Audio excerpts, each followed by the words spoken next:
L'actualité au cœur de l'information.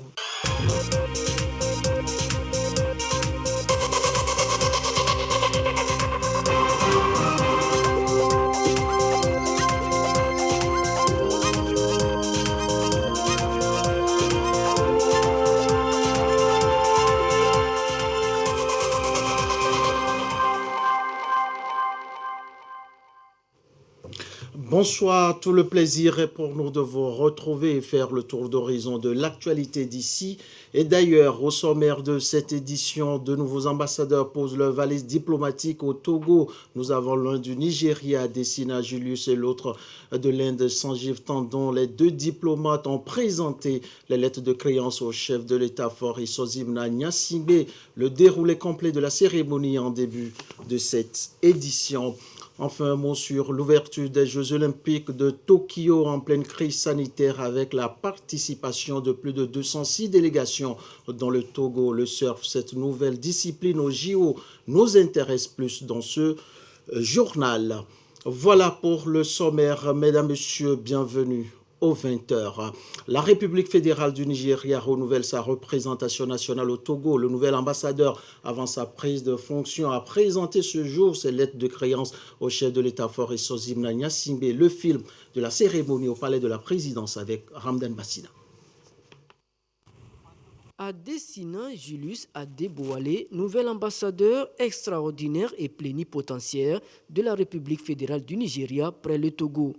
La cinquantaine dépassée, ce diplomate passionné du journalisme est d'ailleurs, avant sa nomination, président-directeur général du journal The Guardian, où il fit la quasi-totalité de sa carrière.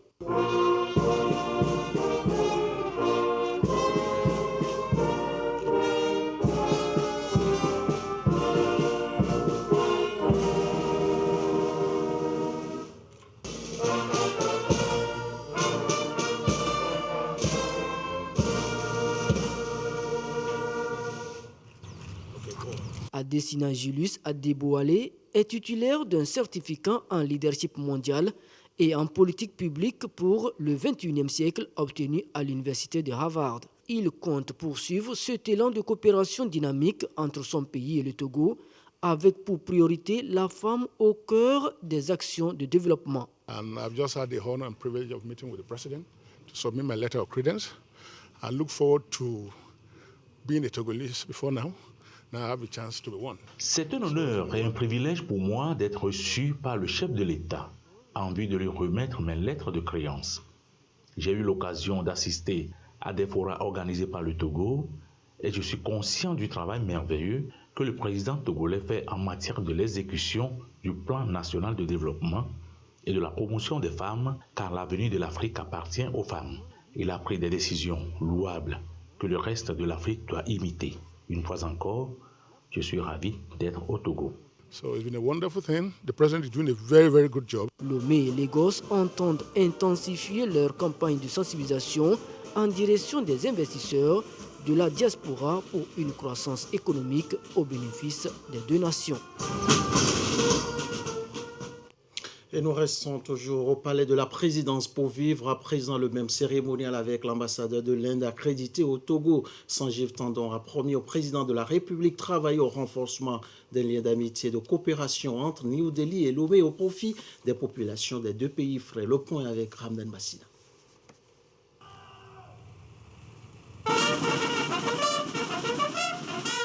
Le Togo et l'Inde entretiennent de très fructueuses relations politiques et diplomatiques. Ces relations sont marquées ce jour par l'accréditation de l'ambassadeur de l'Inde près la République togolaise, Sanjeev Tandon, 55 ans. Il a occupé plusieurs postes avant sa nomination, notamment en tant que conseiller d'ambassade, chargé des divisions des Indiens de l'extérieur, des relations économiques et des Nations Unies.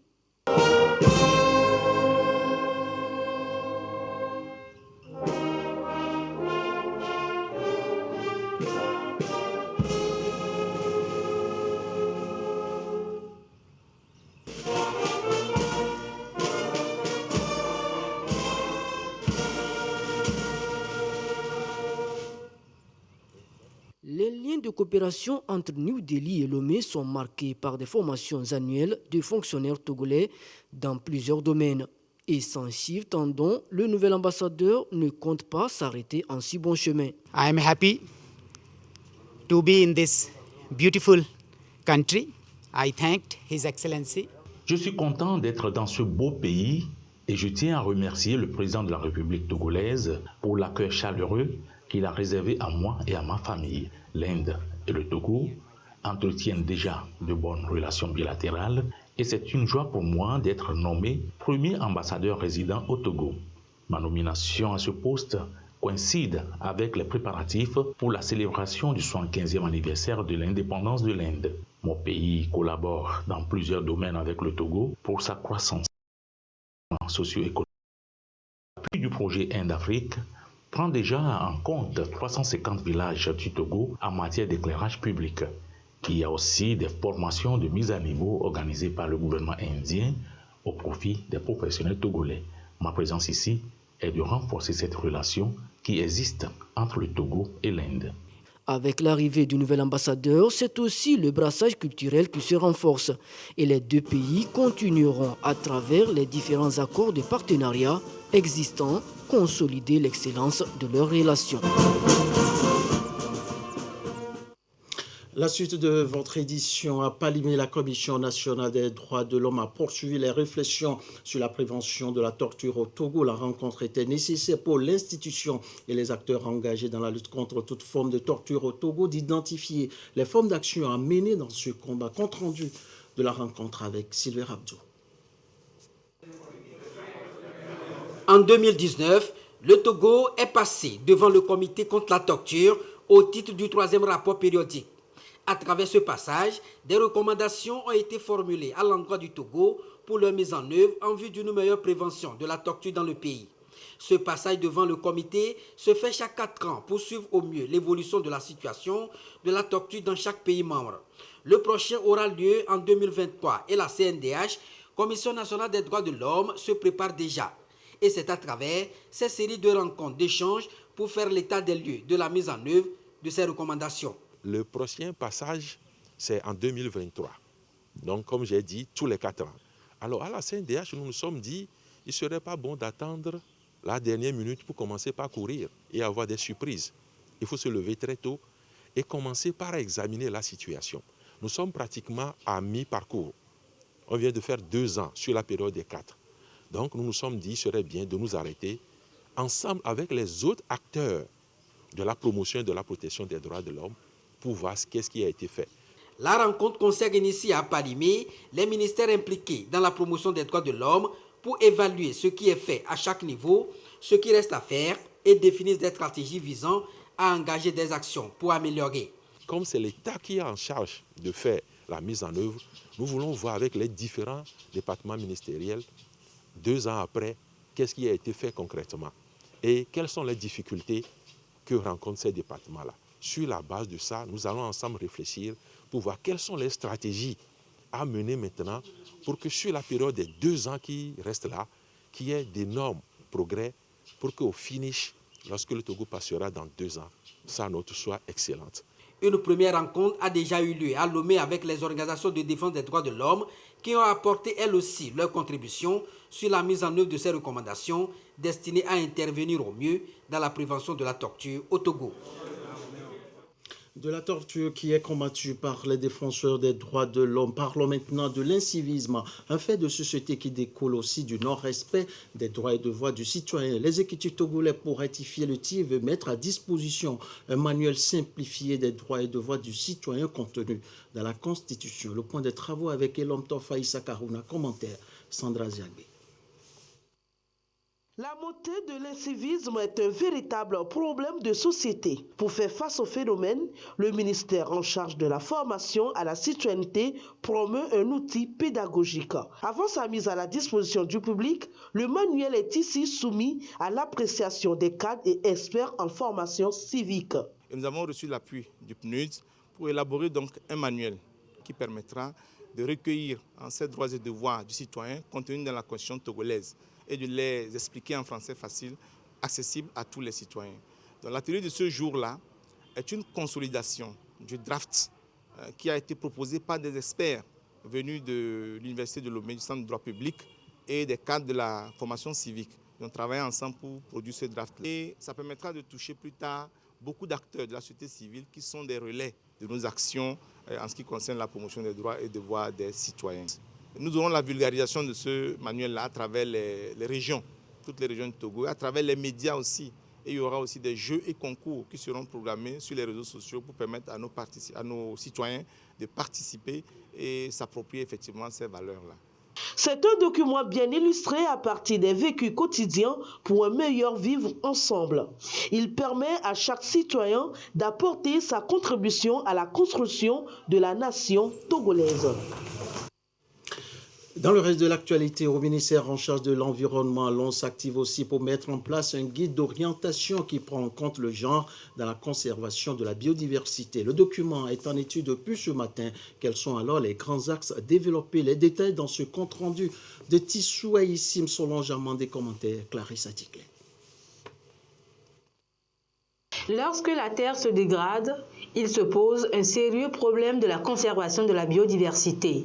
Il faut faire appel à toutes les ressources humaines, dont le genre, pour y remédier.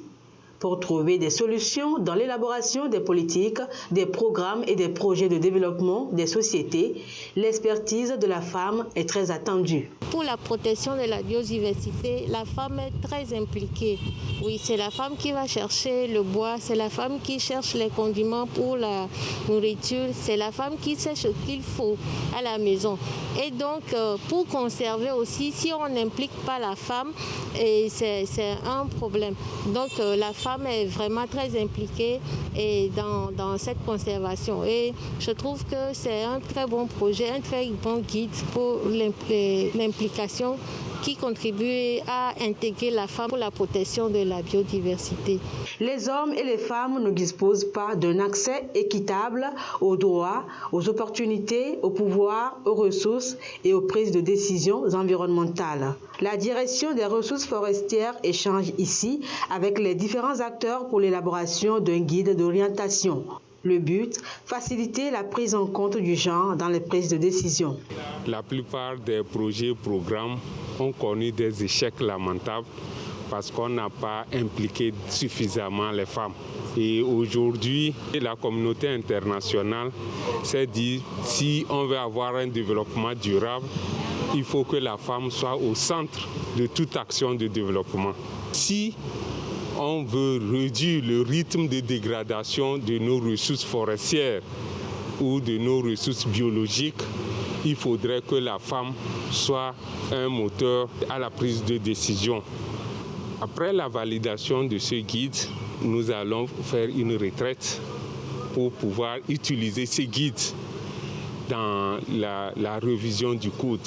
Nous allons revisiter le code forestier pour voir là où il n'y a pas les aspects genre, on va les intégrer.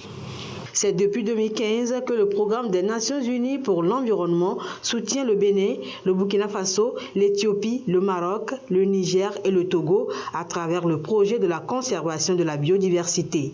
Le développement des communautés rurales passe aussi par là.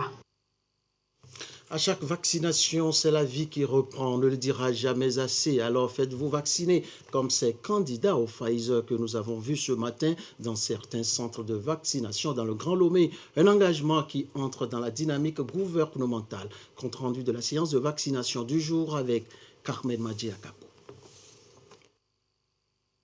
Ce matin, Ali Roux a quitté la maison avec un objectif précis, faire sa première dose de vaccin. Il a déjà pris toutes les dispositions. Il dispose d'un code TG qu'il remet au personnel de santé qui le vaccine sans hésitation. À l'allure vont les choses avec ce que nous entendons dans les médias en ce qui concerne le nouveau variant qui fait des ravages. Donc je me suis dit, il faut que j'en décide pour que je puisse venir prendre au moins ma première dose. Monsieur Nikabou, quant à lui, repart sans avoir fait son vaccin. Les raisons se justifient. C'était pour prendre ma deuxième dose d'AstraZeneca. Mais le personnel soignant vient de me faire savoir que la deuxième dose a été commandée mais n'est pas encore arrivée. Donc de patienter. Dès que la deuxième dose serait là, ils vont nous faire signe. Depuis le début de la campagne de vaccination au Pfizer, tout se déroule normalement dans ce centre. Nous avions pu vacciner 234 personnes. Par rapport à AstraZeneca, la population posait des questions, mais c'est comme c'est Pfizer, ils voulaient, tous ceux qui sont venus faire Pfizer, on n'a pas rencontré de difficultés, de résistance, non. Ça se passe bien. Débutée le 7 juillet dernier, cette campagne de vaccination au Pfizer a pris en compte jusqu'au 14 juillet les personnes âgées de 50 ans et plus. La deuxième phase prend en compte les jeunes de 20 ans et plus. En France, pendant qu'on y est, l'Assemblée nationale a voté tôt ce matin une loi anti-Covid-19 qui comprend la mesure controversée de l'extension du pass sanitaire et l'obligation vaccinale des soignants. Reportage avec nos confrères de France 24. Le scrutin est clos. C'est à l'issue d'une nuit blanche que le texte a été voté. Le texte est donc adopté en première lecture. Près de 1200 amendements avaient été déposés devant l'Assemblée. Si l'obligation vaccinale étendue aux soignants a fait à peu près consensus, l'extension du pass sanitaire, c'est-à-dire être vacciné ou testé négatif, l'extension donc du pass sanitaire à de nombreux actes de la vie quotidienne, comme aller au restaurant, déchaîne les passions. Très critiquée aussi, une disposition ouvrant la voie à un licenciement des salariés réfractaires au pass sanitaire dans des structures recevant du public. L'examen du projet de loi, qui a pris fin à l'aube ce vendredi, avait débuté mercredi après-midi et donné lieu à de nombreuses passes d'armes. Est-ce que vous pouvez garantir qu'avec la mise en place de ce pass sanitaire, on ne va pas avoir en plus le confinement à l'automne? Alors, j'ai entendu là, sur les bancs de la majorité, des gens me dire « ça vaut toujours le coup d'essayer ». Comme si c'était une petite chose, voyez, on s'assoit sur les libertés publiques, on demande des papiers à tout le monde partout, et ça serait un petit truc qui vaut toujours le coup d'être essayé. Ou je vais faire comme vous, monsieur Ruffin, je vais hurler dans le micro pour être sûr que vous m'entendiez. Monsieur Ruffin, le pass sanitaire, on en a besoin tout de suite. On en a besoin tout de suite. On n'est pas là, pour l'expression, pour emmerder les gens, on est là pour les protéger, vous êtes là pour légiférer, et on est là pour avancer. Parmi les rares amendements adoptés, la suppression de la peine sanctionnant l'utilisation frauduleuse du pass sanitaire de 5 ans d'emprisonnement et 75 000 € d'amende. Dès ce vendredi, le Sénat, à majorité de droite, va se saisir de ce texte et l'on voit mal comment une adoption pourrait être entérinée ce week-end, comme le souhaite le gouvernement. La situation à présent de la pandémie au nouveau coronavirus au Togo à ce jour de vendredi 23 juillet 2021. Et la situation se présente comme suit. Le nombre de cas confirmés est de 14 970 à 93 nouveaux cas depuis hier. Le nombre de personnes guéries est de 13 986, 42 nouveaux guéris depuis hier. Le nombre de cas actifs est de 841. Le nombre de décès est de 143. Un nouveau décès, malheureusement, depuis hier chez une personne non vaccinée et sans comorbidité. Situation rendue publique ce jour par le ministre de la Santé, de l'Hygiène publique et de l'Accès universel aux soins, professeur Moustapha Mejiawa. Retour en page nationale et nous y sommes déjà pour parler de nos confrères et sœurs atteints de l'albinisme. On observe dans nos sociétés qu'ils sont souvent victimes de plusieurs formes de discrimination. Une situation difficile à vivre qui freine d'ailleurs leur épanouissement. Vivre avec l'albinisme, un dossier de la rédaction présenté par Colette Matimé et Abidé Nassibé. Au cours primaire, il y a des cris toujours derrière. Si tu te lèves pour aller regarder encore au tableau, malgré que tu es à quelques centimètres du tableau, on crie que tu n'es pas transparent, quitte là-bas. Et cette situation, Enyonam n'est pas la seule à la vivre parce que albinos. Au Togo, ils sont plus de 600 inscrits à l'Association nationale des personnes atteintes d'albinisme à vivre avec ces déficiences visuelles. Le destin de la jeune étudiante a basculé à cause d'une simple absence de mélanine. Moi, je me souviens quasiment en première, j'avais une amie, chaque midi, je dois ramener son cahier à la maison pour copier le cours. Mais j'étais en classe et c'est comme ça que j'ai fait toute l'année pour réussir. Bon, c'est gênant, surtout parfois que si tu es devant le tableau proche, comme ça, le professeur ou bien l'enseignant se met entre toi et les autres élèves. C'est comme si tu es hors de la classe. Tout comme Enyonam, Souraji a connu des formes de discrimination. Aujourd'hui, père de 2 filles, des enfants qui ne sont pas, eux, albinos. Une lutte pour le respect des droits des albinos au Togo. Je suis focalisé sur les personnes atteintes d'albinisme par le combat que je mène parce que voilà, c'est pour l'amélioration de leurs conditions de vie que l'association que je dirige est créée. Avec les efforts et le combat que nous menons au sein de l'organisation, nous forçons l'admiration et le respect. Une lutte qui trouve écho auprès du PNUD. En juin dernier, une campagne de consultation ophtalmologique a pris en charge des personnes atteintes d'albinisme. Depuis ce mercredi, des lunettes protectrices et correctives viennent soulager un peu ce souci d'acuité. Et que faire à présent pour avoir une convergence d'idées quand il s'agit de parler de développement de nos communautés? L'Agence nationale de développement à la base est déjà sur le terrain et met en place des pôles de formateurs qui à leur tour vont transmettre les acquis aux acteurs engagés dans le développement des communautés. La séance de formation dans ce compte rendu de Ekwesala. Depuis l'avènement de la décentralisation au Togo, la collaboration entre les comités de développement à la base, la chefferie et les communes n'est pas encore au beau fixe lorsqu'il s'agit de mettre en œuvre certains projets de développement. L'Agence nationale de développement à la base veut aider à relever le défi. Une soixantaine d'acteurs des comités de développement et points focaux des mairies du Grand Lomé se forment sur les stratégies pour y arriver. C'est quoi le bénévolat et l'engagement citoyen? Ce sera vraiment le module à la base. Un autre module qui va passer dans cette formation sera lié à quel rapport et rôle entre chefferie, CDB, élu local, la mairie. Donc ça va être de façon participative. Nous allons discuter en petits groupes et après faire des synthèses. Le dernier module sera comment conduire un diagnostic organisationnel d'un comité de développement à la base. La formation est partie pour durer 3 jours. À terme, les pôles de formateurs mis en place seront envoyés sur le terrain. Et ce n'est pas tout. Après ces 3 jours, ils vont aller sur le terrain, réaliser le diagnostic dans la vision de cohésion entre chefferie, CDB, mairie, élus locaux. Revenir avec les diagnostics.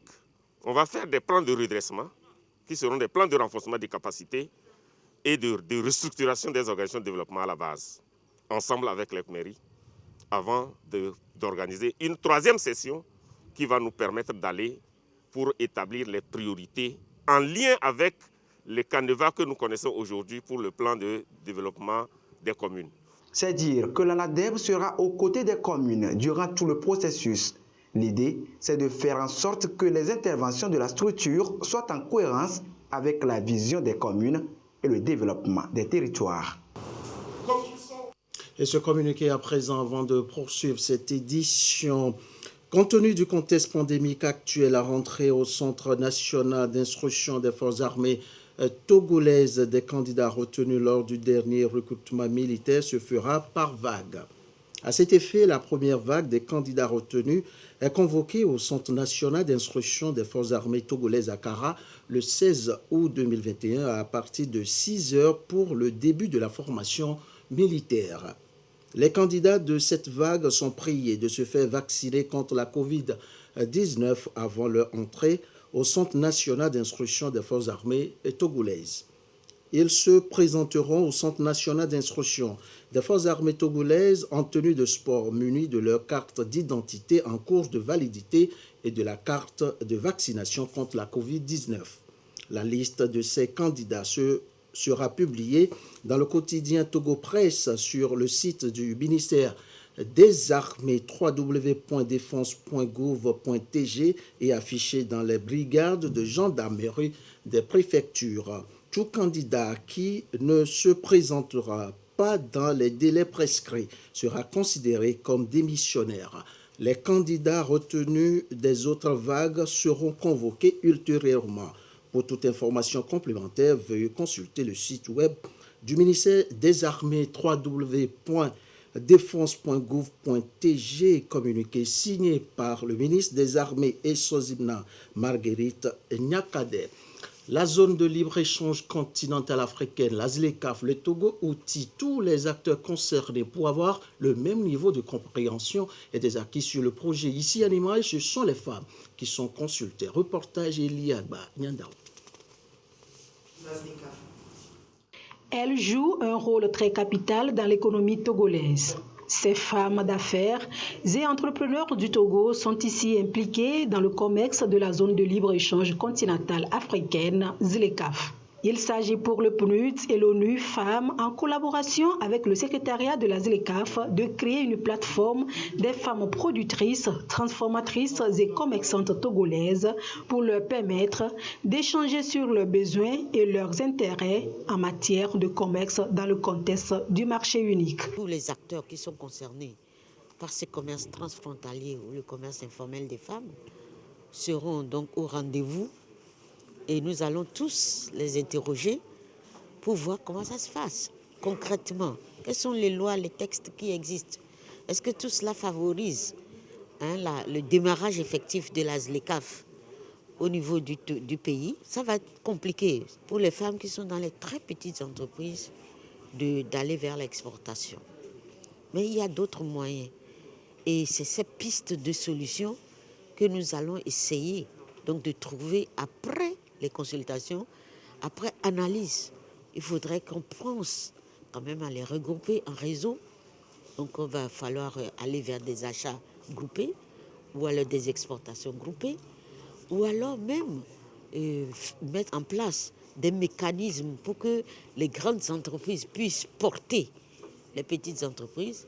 Pendant 2 semaines, les organisateurs de cette consultation nationale des femmes dans le commerce de la zone de libre-échange vont parcourir les 5 régions du Togo, comprendre le profil des produits d'exportation, identifier les multiples défis auxquels les femmes seront confrontées, identifier les chaînes de valeur et les mesures commerciales y afférentes sont entre autres thèmes qui seront expliqués aux femmes au cours des assises. Ceci en vue de les permettre de mieux cerner les fonctionnements de cette zone de libre-échange.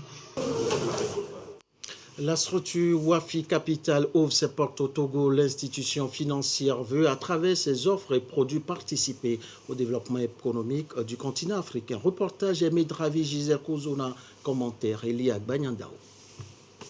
Le taux de croissance économique de la zone UEMOA est estimé à 6% avant la crise sanitaire liée à la pandémie au coronavirus, contre 2,4% en 2020. Une situation qui n'avantage guère les pays membres de l'Union. Pour renverser la tendance et amener le taux à 5,6% cette année, le West African Financial Investment Capital, spécialisé entre autres dans la gestion de portefeuilles, veut faciliter l'accès au marché financier régional de l'UEMOA à la population. Nous sommes une SICAV, une société d'investissement à capital variable, qui a sollicité et obtenu l'agrément de l'autorité des marchés financiers de l'UEMOA. Donc, notre activité, c'est de la mobilisation de l'argent auprès du public et de l'investir sur le marché financier en participant à la souscription des émissions obligataires et d'actions qui se font sur le marché financier régional de l'UEMOA. Premier du genre au Togo, Wafi Capital se positionne sur le terrain de l'investissement à capital variable. Face aux professionnels des médias, les responsables de la société lèvent le voile sur la spécificité de leur projet. Sur le marché financier, on a des titres, actions et obligations qui sont cotés sur le marché. Vous pouvez y aller directement en investissant votre argent sur ce marché-là à partir des acteurs commerciaux qui sont des courtiers ou des conservateurs sur le marché. Mais ici, nous faisons de la gestion collective. Donc, c'est un panier financier. C'est comme nous faisons de la tontine professionnelle. Et chaque jour, nous calculons ce qu'on appelle la valeur liquidative. Et c'est à cette valeur-là que nous recevons les souscriptions et que les rachats aussi se font. Quand nous parlons de rachat, c'est le retrait que l'investisseur peut faire éventuellement de ces fonds qui sont mis au niveau de la SICAV Wafi Capital. Il nous a pris environ 3 ans pour pouvoir obtenir cet agrément. Donc nous sommes une structure bien réglementée et régulée. C'est ça qui fait la différence. Une autre différence entre nous et les sociétés de trading, nous offrons des taux de rendement raisonnables et qui sont atteignables. Créé depuis 2017 au Togo, Wafi Capital veut mobiliser des fonds auprès de la diaspora en vue de pouvoir participer d'ici quelques années à la dynamisation de l'économie des pays de la zone UEMOA. L'actualité du jour en bref et en image avec le lancement ce matin de la plateforme de solidarité mondiale d'action en faveur de l'égalité des sexes. Le Togo s'y engage aussi au sommet de l'État en prenant l'engagement de donner une place de choix à l'égalité des sexes. Nous reviendrons plus en détail sur le sujet dans nos prochaines éditions. On vient maintenant à l'ouverture officielle au Japon des Jeux Olympiques, une cérémonie sobre dans un contexte toujours pesant de la pandémie au nouveau coronavirus. Au-delà ce soir, je vous amène à découvrir au mieux un sport, une discipline qui fait son entrée parmi les 33 sports retenus au JO. Le surf, à vos planchers alors et défions maintenant les vagues. Si la mer dicte ses règles, ou plutôt ses vagues. Si elle est plongeante, on peut surfer à l'intérieur. Si elle est roulante, il faut faire des figures. Les surfeurs ont à exploiter la vague de façon optimale. Il y a des critères de jugement assez précis en termes de radicalité, de puissance, d'aisance, d'innovation aussi. Tout ça, ça donne une note sur 10. 5 juges évaluent les performances et le surfeur qui a la meilleure note s'impose. À Tokyo, les vagues roulantes nécessitent un entraînement particulier. C'est plutôt des petites vagues, du coup il faut travailler différemment. Travailler plus la tonicité, donc faire un régime et vraiment être le plus léger possible pour pouvoir aller le plus vite possible dans des petites vagues. Au jeu plus qu'ailleurs, ce qu'on appelle le sens marin fera la différence. C'est la capacité sur un environnement assez aléatoire comme ce sera au Japon, d'identifier le bon endroit avant de rentrer à l'eau, de s'y tenir et d'essayer de pouvoir prendre les meilleures vagues. Se mettre debout sur une planche, la pratique née en Polynésie, bien avant l'époque moderne. La discipline se propage dans le monde entier lorsque les États-Unis annexent l'archipel d'Hawaï. Longtemps considéré comme un loisir, le surf se professionnalise dans les années 90. Le surf, première fois aux Jeux Olympiques, ça représente déjà la consécration pour notre sport, qui est là perçu véritablement comme une discipline sportive à part entière, pas seulement un jeu de plage. C'est un sport extrême et il y a énormément de dangers et avec énormément de côté tactique et tout ça. Donc je pense que quand quelqu'un aime le sport, cette personne va aimer le surf. Pour les prochains Jeux Olympiques en 2024, la discipline retrouvera son berceau, la Polynésie. Au bout du monde, les surfeurs défieront Te Aupo, la vague légendaire de Tahiti. Retenez que pour ces Jeux Olympiques de Tokyo, 11 090 sportifs sont venus du monde entier avec 206 délégations pour disputer 339 titres en jeu avec 33 sports. Le Togo y est représenté avec 6 athlètes. Ainsi se referme cette édition. Merci à vous qui l'avez suivi. Merci à toute l'équipe de la réalisation. À très vite pour toujours vous servir avec le même plaisir et la même envie.